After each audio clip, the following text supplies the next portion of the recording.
The first season of the Star Wars Andor series has wrapped up a while ago, but that doesn't mean it's out of our thoughts. It had some of the best writing, directing, and acting of most other Star Wars stories to date, and it made a huge impact on some of the fans of the Star Wars franchise, all without the use of Jedi, Sith, or even the Force. Some claim without those elements, it doesn't feel like Star Wars, but I'll leave that up to you to decide. Since the Andor series finished, we have begun watching The Bad Batch, and The Mandalorian Season 3 is set to begin releasing on March 1st. After that, make room on your Star Wars plate for seconds, because there is going to be so much release that we will have plenty to talk about for years to come, including the Ahsoka Tano series, Skeleton Crew, and so many more.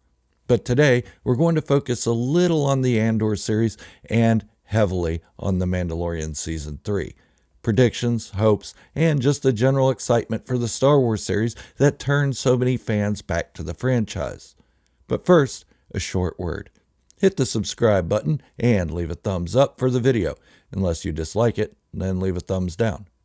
Alrighty, moving on with today's topics. And before I go much further, I want to give my big prediction for The Mandalorian Season 3. A lot of people are saying that Thrawn will be the biggest threat in the show. I have to disagree with that. In Rebels, Thrawn was an antagonist. This is true. He did some pretty ruthless things, but we have to look at his character as a whole before understanding how he really is.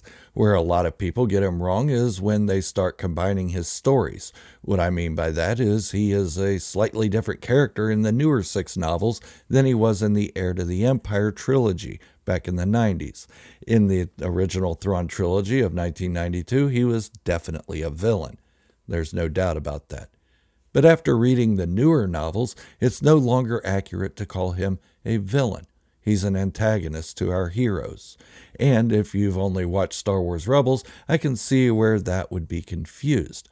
The 6 novels nowadays, starting with the aptly named Thrawn and ending with the 3rd prequel novel, Thrawn Ascendancy, Lesser Evil, they depict a much more sympathetic character, still a genius as he was in Heir to the Empire, but now we see his motivations for joining the Empire, and those motivations are preserving the Chiss Ascendancy and the delicate balance of the unknown regions.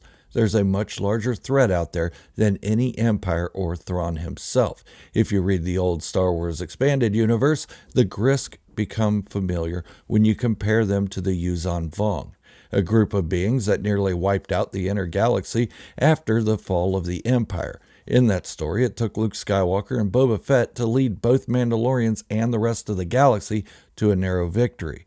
Of course, Timothy Zahn isn't going to name the group the Yuuzhan Vong again. Why? Because if he had, we would know the story and there would be no surprises. But essentially, the Grysk are the same thing as the Yuuzhan Vong. They came from the unknown regions and worked their way inward to the Clore planets. The Vong, that is, and the Grysk are attempting the same thing. In the newer novels, Thrawn is with the Empire and he's working together with the Chiss Ascendancy to get rid of the Vong. I mean the Grysk.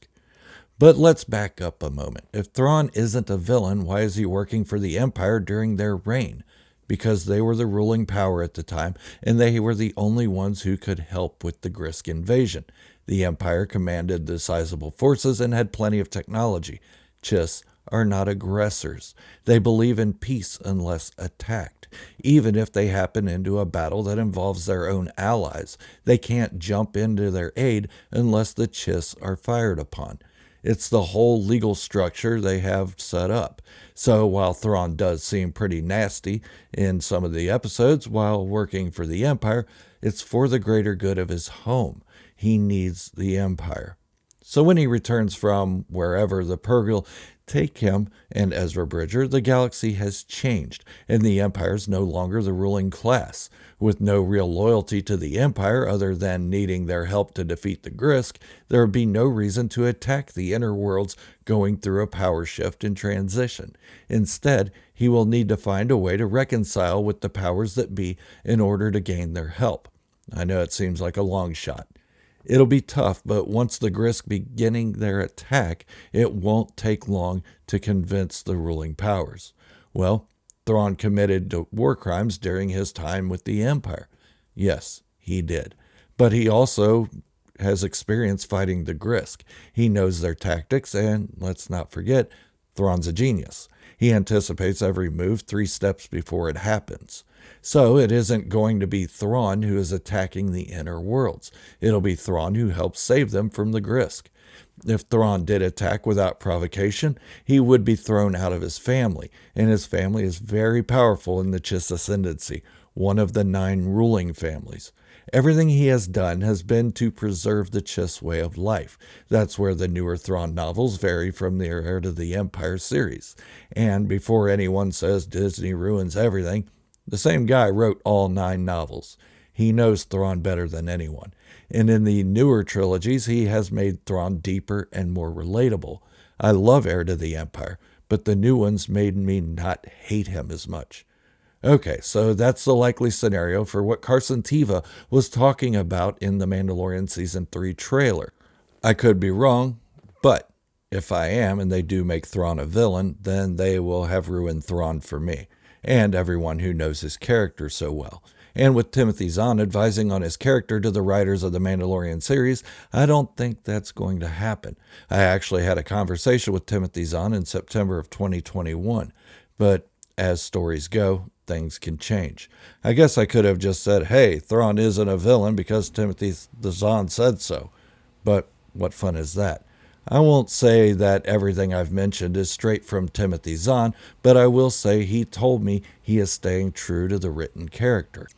Okay, that's my prediction for The Mandalorian Season 3, and this may not even happen in this season. It may hold off until the Ahsoka Tano series, as that was her quest in The Mandalorian Season 2.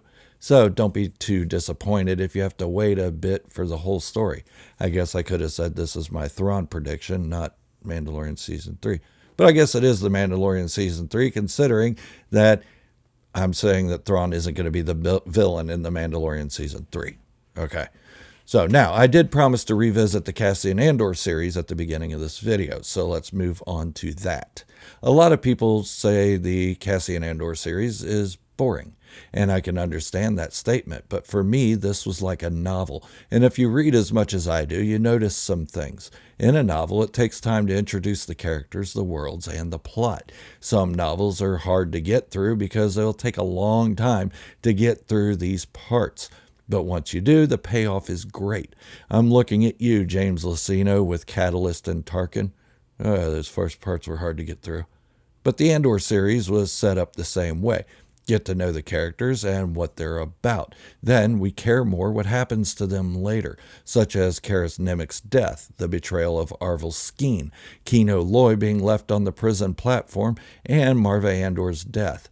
Getting to know them in the capacity we did made their scenes far more impactful. I mean, how many of us didn't yell at Kino Loy to jump anyway? But when he didn't, we felt really bad for him. The slower prison scenes made us care about Kino Loy. As for the lack of the Force, Jedi, and Sith, that isn't all the Star Wars galaxy has in it. There are trillions of beings that have never even heard of those things, even when the Jedi were at the height of their power. And especially during a time when Emperor Palpatine was silencing any history of the Jedi. And if all we get is stories about Luke Skywalker or Anakin Skywalker / Darth Vader, then the stories begin to get repetitious and watered down. Oh look, there he / she is again. So in the Andor series, we got character development beyond the superpowers. People who had to literally sacrifice everything for the greater victory. Now, that doesn't mean I want every Star Wars adventure to be this way, but I think it would benefit from slowing down while writing to make the characters more well-rounded. Then we care what happens to them. Jedi, Sith, Stormtrooper, clone, or whatever. I just thought I would explain all of that. Now, another word from our sponsor, me. Hit the subscribe button, leave the video a thumbs up or thumbs down, your preference, and leave a comment. I do read them all. But that's all I have for today. Until the next video, this is Gerald, a Star Wars fanatic, signing off, wishing you all great health, happiness, and peace. Thank you all for watching, and remember, this is the way, and positivity in the Star Wars fandom is the only way.